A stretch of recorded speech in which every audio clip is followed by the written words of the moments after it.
Wad Daula, Ibni Almarhum Sultan Haji Omar Ali Saifuddin, Sa'dul Khairi Waddin, Sultan, dan Yang di-Pertuan Negara Brunei Darussalam sempena menyambut bulan Ramadan tahun 1441 Hijrah bersamaan 2020 Masihi. Assalamualaikum warahmatullahi wabarakatuh. Bismillahirrahmanirrahim. Alhamdulillahi rabbil alamin. Wabihi nasta'inu ala umurid dunia wa din. Wassalatu wassalamu ala ashrafil mursalin. Sayyidina Muhammadin. Wa ala alihi wa sahbihi ajma'in. Wa ba'du. Kita bersyukur kerana dapat pula memasuki bulan Ramadan yang mulia untuk melakukan ibadat puasa di dalamnya. Pada Ramadan kali ini, tentu saja berbeza dengan Ramadan yang lalu. Perbezaan itu ialah dari segi suasana menghadapinya. Beberapa bulan sebelum Ramadan, kita telah dikejutkan oleh wabak COVID-19 yang membawa kepada ketidakselesaan dan bahkan ketakutan. Ini bukan saja dirasakan oleh Brunei, malah di mana-mana sahaja di seluruh dunia sama-sama merasakannya, sehingga untuk beberapa ketika kita terpaksa menangguhkan kehadiran ke masjid, surau dan balai ibadat bagi melakukan sembahyang Jumaat dan sembahyang berjamaah biasa. Ini kita lakukan adalah sebagai usaha untuk mengelakkan risiko jangkitan COVID-19.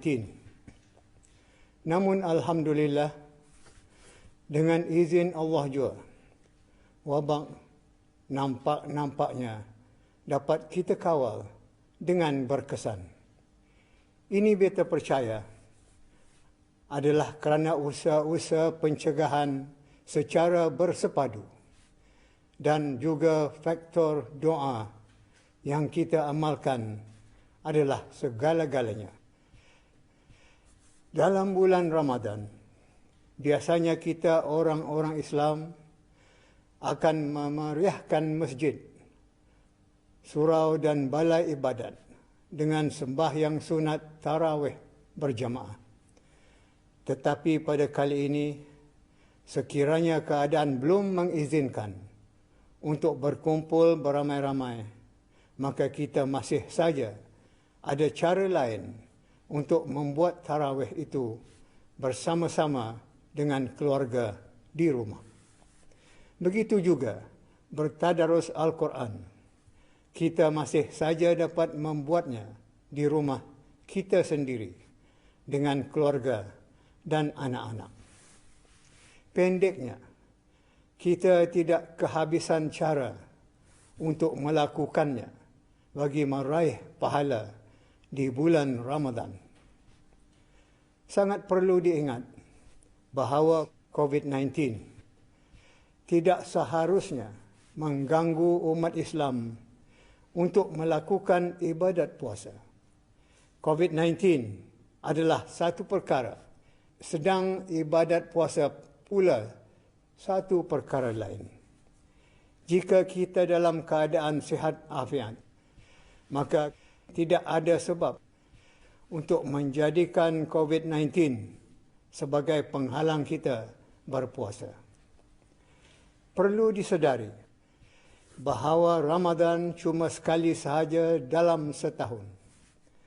Dalam bulan ini, terdapat satu malam yang dinamakan Malam Al-Qadar, yang lebih baik dari 1000 bulan. Dalam makna, beribadat di dalamnya boleh meraih pahala lebih dari 1000 bulan.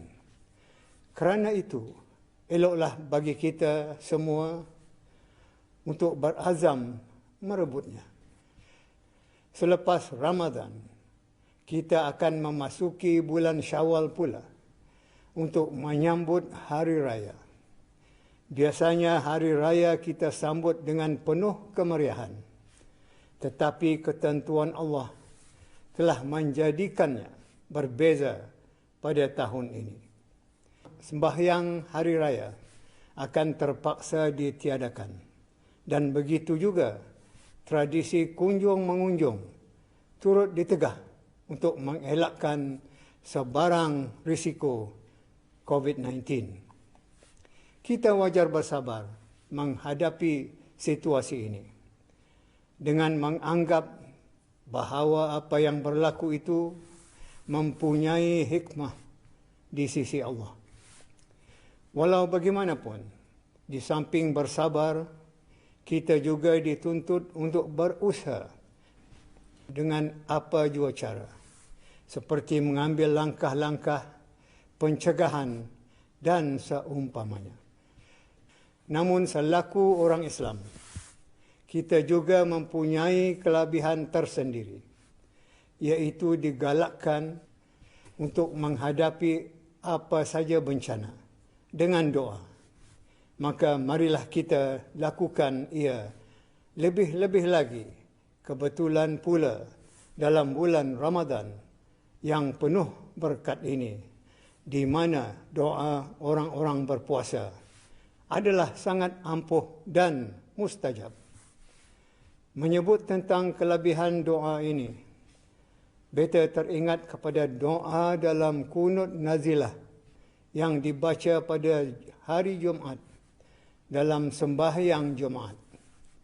Hingga sekarang, sudah beberapa Jumaat kita tidak dapat menunaikan fardu Jumaat. Dalam makna, dengan sendirinya, kunut nazilah tidak dapat dibaca. Pada hemat beta, kunut nazilah masih saja perlu diteruskan, terutama dalam situasi kita menghadapi wabak COVID-19. Beta difahamkan, kunut nazilah tidak semestinya hanya dilakukan di masjid secara berjemaah pada hari Jumaat. Malah ia juga boleh dibuat di rumah, sama ada secara berjemaah dengan keluarga atau bersendirian di dalam sembahyang-sembahyang fardu 5 waktu. Tetapi masih juga boleh dipilih mana waktu yang kita mampu atau sesuai melakukannya, seperti dalam sembahyang subuh atau maghrib, tanpa memastikan ia dibuat dalam semua 5 waktu. Yang penting, kunut ini terus dibaca, sementara menunggu masjid, surau dan balai ibadat beroperasi semula.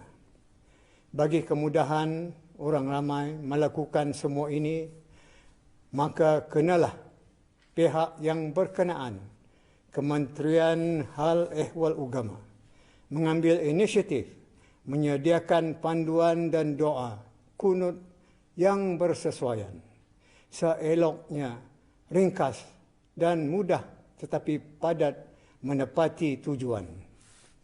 Sehubungan ini pula, beta berpendapat bukan sahaja kita di Brunei, malah umat Islam di seluruh dunia adalah sangat wajar untuk sama-sama mengambil kesempatan di bulan yang bersukut istimewa ini untuk merafakkan doa banyak-banyak supaya dunia kita cepat bebas daripada bahaya wabak COVID-19. Akhirnya, beta dan keluarga beta dengan hati suci mengucapkan selamat berpuasa.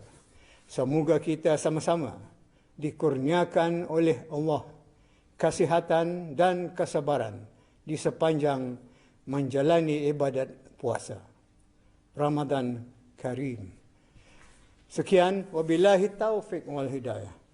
Wassalamualaikum warahmatullahi wabarakatuh. Demikianlah tadi titah perutusan ke bawah Duli Yang Maha Mulia Paduka Seri Baginda Sultan Haji Hassan Al-Bolkiah Muizzuddin Wad Daulah, Ibni Almarhum Sultan Haji Omar Ali Saifuddin Sa'dul Khairi Wad Din, Sultan dan Yang di-Pertuan Negara Brunei Darussalam sempena menyambut bulan Ramadan tahun 1441 Hijrah bersamaan 2020 Masihi.